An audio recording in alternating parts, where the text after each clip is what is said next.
Assalamualaikum warahmatullahi wabarakatuh. Nama saya Henry Saputra dengan NPM 1711021021. Pada kesempatan ini saya akan menjelaskan tentang rona lingkungan dan penyajian informasi lingkungan Skuping. Pada bagian pertama yaitu tentang rona lingkungan hidup. Rona lingkungan hidup adalah gambaran keadaan lingkungan di lokasi kegiatan.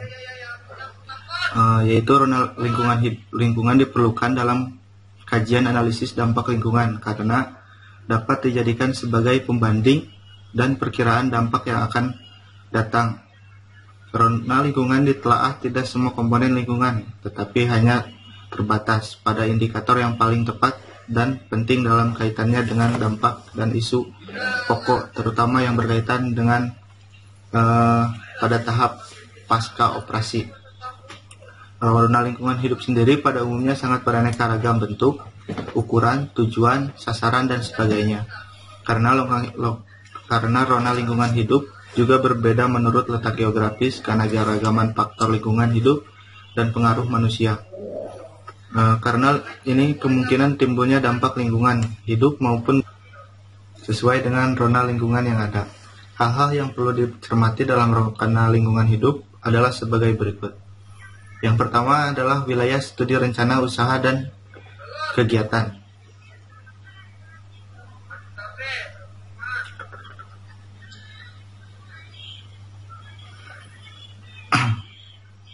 Yaitu dengan mengungkap secara mendalam komponen-komponen lingkungan hidup yang berpotensi terkena dampak penting usaha dan kegiatan. Yaitu komponen lingkungan hidup yang memiliki arti ekonomi secara ekologis perlu mendapat perhatian. Yang kedua adalah kondisi kualitatif dan kuantitatif dari berbagai sumber daya alam yang ada di wilayah studi rencana, usaha dan atau kegiatan baik sesudah dan yang akan dimanfaatkan maupun yang masih dalam bentuk potensi penyajian. Kondisi sumber daya alam ini perlu dikemukakan dalam peta atau dengan panel dengan skala memadai dan bila perlu harus dilengkapi dengan diagram gambar, grafik, atau foto. Berikut beberapa contoh komponen hidup yang dapat ditelaah sesuai hasil lingkupan dalam AMDAL. Yang pertama adalah fisik kimia. Komponen fisik kimia yang penting untuk ditelaah diantaranya iklim, kualitas udara, dan kebisingan. Komponen iklim meliputi tipe iklim, suhu kelembaban, curah hujan dan jumlah air hujan, keadaan angin, serta intensitas radiasi matahari.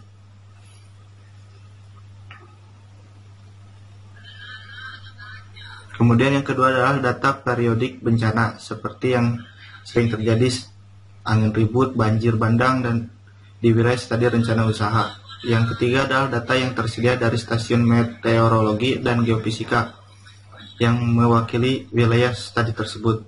Kemudian yang keempat adalah pola pikir mikro, pola penyebaran bahan pencemar udara, serta umum maupun pada kondisi cuaca buruk. Yang kelima adalah kualitas udara baik pada sumber maupun daerah sekitar wilayah studi rencana usaha. Dan yang terakhir adalah sumber kebisingan dan getaran, tingkat kebisingan, serta periode terjadinya. Kemudian yang kedua adalah fisiografis. Di dalam fisiografis sendiri adalah terdapat komponen-komponen yang dapat ditelaah. Yang pertama adalah topografi bentuk lahan, struktur geologi, dan jenis tanah. Kemudian yang kedua ada indikator lingkungan yang berhubungan dengan stabilitas tanah. Dan yang terakhir adalah keunikan, keistimewaan, dan kerawanan bentuk, lahan, dan bantuan secara geologis.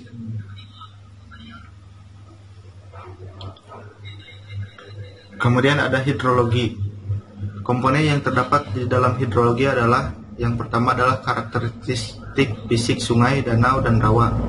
Yang kedua adalah rata-rata debit dekade, bulan, tahunan, atau lainnya. Dan yang ketiga adalah kadar sedimentasi atau lumpur tingkat erosi. Yang keempat adalah kondisi fisik daerah resapan air, permukaan, dan air tanah. Yang kelima adalah fluktuasi, potensi, dan kualitas air tanah. Yang keenam adalah penyediaan dan kebutuhan manfaat air untuk keperluan sehari-hari dan industri. Dan yang terakhir adalah kualitas fisik, kimia, dan mikrobiologi air mengacu pada mutu dan parameter kualitas air yang terkait dengan limbah yang akan keluar.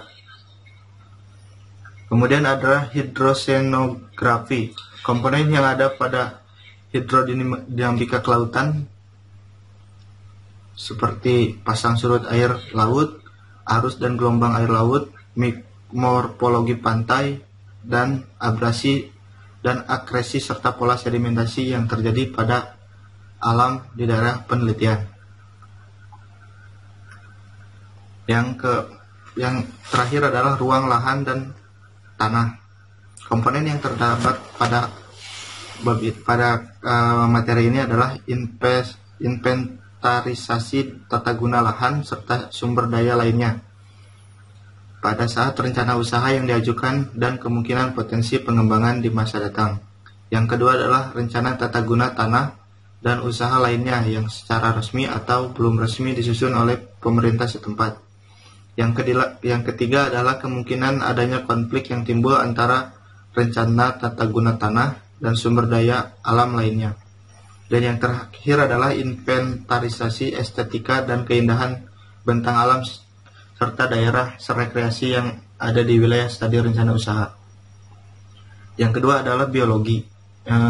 Komponen biologi yang penting untuk ditelah diantaranya flora.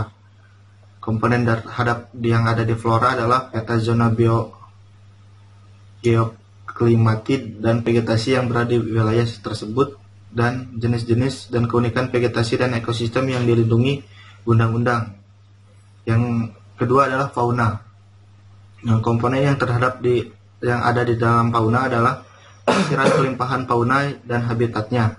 Yang kedua adalah taksiran penyebaran dan kepadatan populasi hewan intervertebrata yang dianggap penting. Kemudian yang ketiga adalah sosial. Komponen yang penting untuk ditelah diantaranya demografi. Demografi tersendiri yaitu struktur penduduk menurut kelompok umur, jenis kelamin, mata pencaharian, pendidikan, dan agama. Kemudian adalah tingkat kepadatan penduduk. Yang ketiga adalah pertumbuhan, tingkat kelahiran dan kematian bayi. Dan yang keempat adalah tenaga kerja. Kemudian yang kedua adalah ekonomi.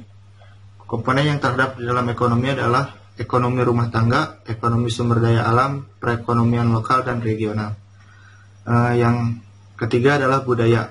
Komponen yang terhadap yang ada di budaya adalah yang pertama adalah kebudayaan, yang kedua proses sosial, yang ketiga proses sosial dan kelembagaan masyarakat di bidang ekonomi, yang keempat warisan budaya, yang kelima pelapisan sosial berdasarkan pendidikan, ekonomi, pekerjaan, dan kekuasaan. Yang keenam adalah kekuasaan dan kewenangan. Yang ketujuh, sikap dan persepsi masyarakat terhadap rencana usaha. Dan yang terakhir adalah adaptasi ekologis.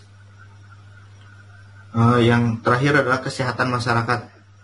Komponen yang terhadap yang ada dalam kesehatan masyarakat adalah parameter lingkungan yang diperkirakan terkena dampak rencana pembangunan. Yang kedua adalah proses dan potensi terjadinya pemajanan. Yang ketiga adalah potensi besarnya dampak timbulnya penyakit. Yang keempat, karakteristik spesifik penduduk yang beresiko. Yang kelima, sumber daya kesehatan. Yang keenam, kondisi sanitasi lingkungan. Yang ketujuh, status gizi masyarakat. Dan yang terakhir adalah kondisi lingkungan yang dapat diperburuk serta proses penyebaran penyakit. Kemudian materi yang kedua adalah rona lingkungan hidup awal menurut Permenek LH tahun 2006.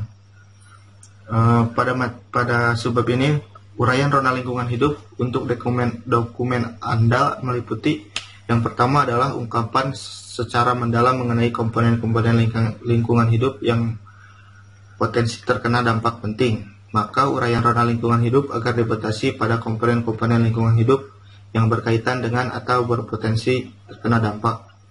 Kemudian yang kedua adalah uraian rona lingkungan hidup agar menggunakan data yang mewakili setidaknya kondisi dua musim. Yang ketiga, uraian komponen lingkungan hidup yang memiliki arti ekologis dan ekonomis. Yang keempat, kondisi kualitatif dan kuantitatif dari berbagai sumber daya alam yang ada di wilayah studi, penyajian dan dilengkapi dengan peta berskala memadai dan jika perlu dengan foto, tabel, diagram, dan grafik. Dan yang terakhir adalah dalam hal terkena beberapa alternatif lokasi uraian rona lingkungan hidup diuraikan untuk masing-masing lokasi. Kemudian adalah uraian rona lingkungan hidup untuk Anda meliputi uraian dengan singkat di lokasi rencana usaha atau kegiatan. Yang kedua adalah menguraikan data yang terkait atau relevan dengan dampak yang mungkin terjadi. Yang ketiga, deskripsi didasarkan pada data sekunder yang bersifat aktual dan didukung oleh hasil observasi lapangan. Dan yang terakhir adalah dalam hal terdapat beberapa alternatif lokasi, uraian rona lingkungan hidup dilakukan untuk masing-masing alternatif lokasi. Sekian yang bisa saya sampaikan. Saya akhiri. Wabillahi taufiq wal hidayah. Wassalamualaikum warahmatullahi wabarakatuh. Baiklah, materi selanjutnya adalah penyajian informasi lingkungan scoping. Sebelum kita memasuki materi yang lebih dalam terkait penyajian informasi lingkungan scoping, sebelumnya kita harus mengetahui dulu pengertian dari scoping itu sendiri. Proses scoping adalah kajian terhadap hal-hal yang berkaitan dengan dampak yang penting, yang berkaitan dengan mengidentifikasi sifat dari konsekuensi dampak yang harus dipertimbangkan. Scoping merupakan dasar kerangka penyusunan AMDAL yang berdasarkan hasil scoping dapat diidentifikasikan dampak-dampak yang mungkin timbul serta lamanya dampak tersebut akan berlangsung. Pelingkupan ataupun scoping sendiri diartikan sebagai pemusatan pandangan. Dalam AMDAL, lingkupan dapat diartikan sebagai proses untuk menemukan atau menetapkan dampak penting atau sering disebut sebagai main issue dari suatu proyek terhadap lingkungan.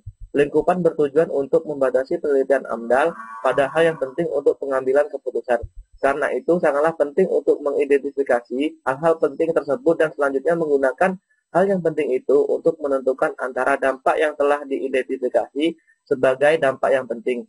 Hanya dampak penting saja yang dapat dimasukkan ke dalam ruang lingkup penelitian AMDAL. Dalam melaksanakan AMDAL, pelingkupan telah digunakan sejak awal dari warna dasar dalam menyusun kerangka acuan, kemudian dapat menyusun rencana penelitian lapangan yang lebih rinci. Pelingkupan meliputi bidang ruang dan waktu. Pelingkupan juga dipandang sangat penting dan dihubungkan dengan masalah pandangan. Perlu diketahui bahwa penyusunan AMDAL sering sekali dibatasi oleh waktu pelaksanaannya.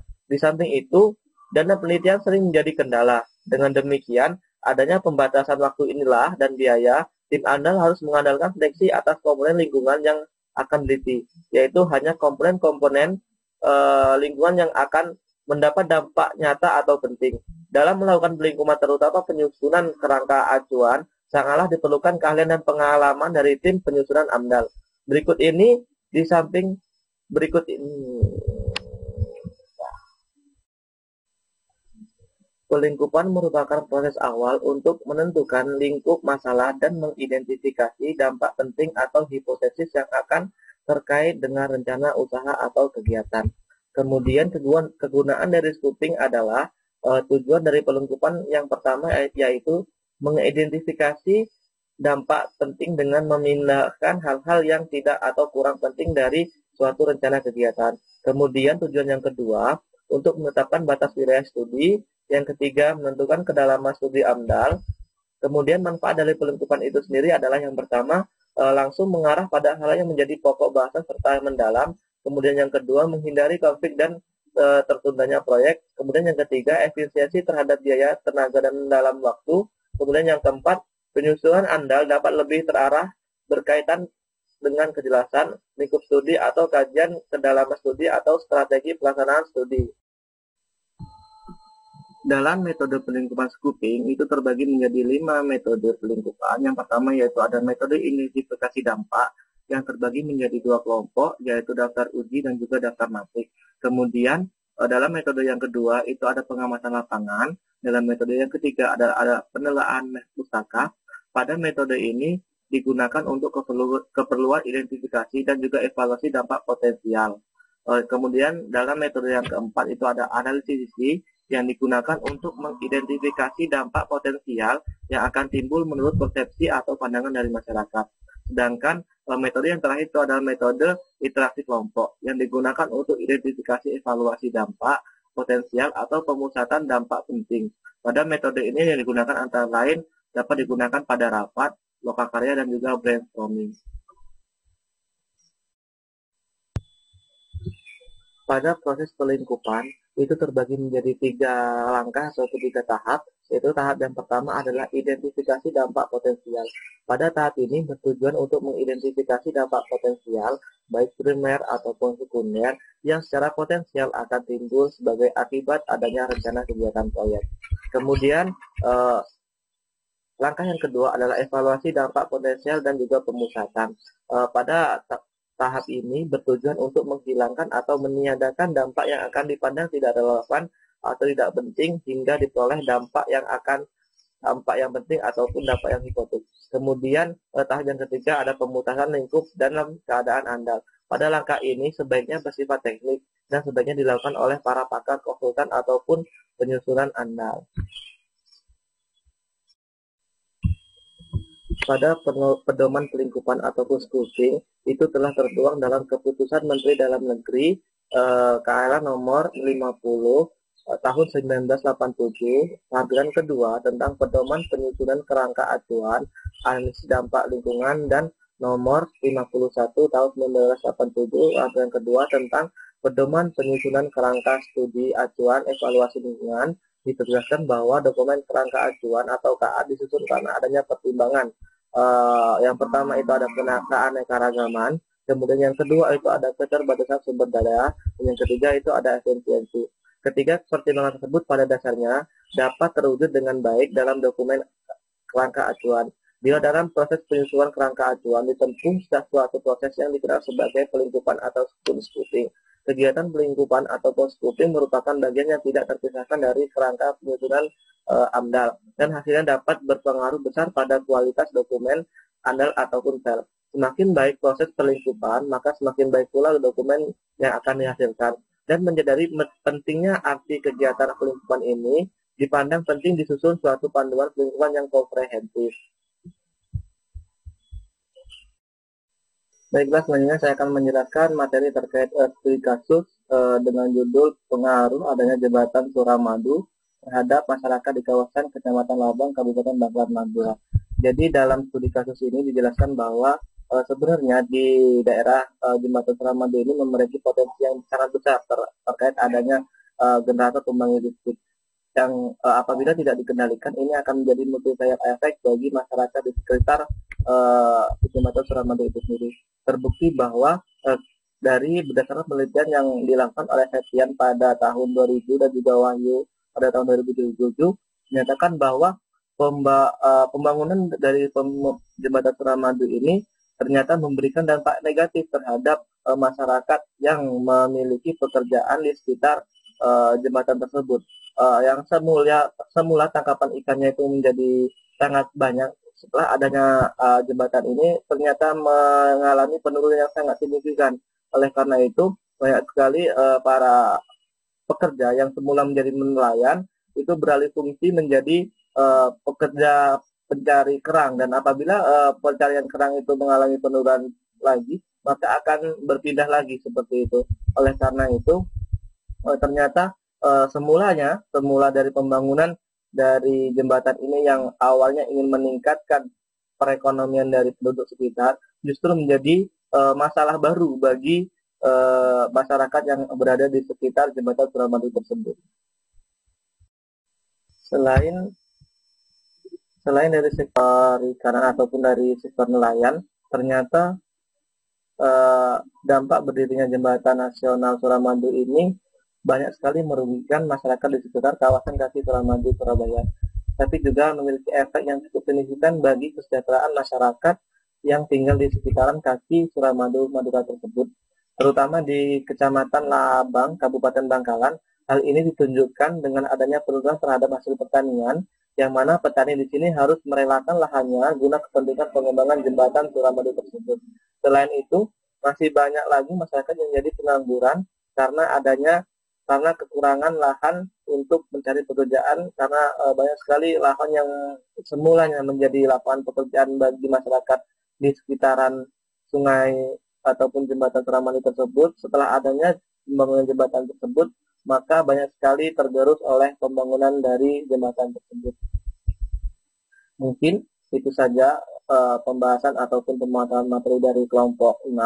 Apabila banyak sekali kekurangan, kami mohon maaf. Kepada Allah saya memohon ampun. Saya akhiri wabillahi taufiq wal hidayah. Wassalamualaikum warahmatullahi wabarakatuh.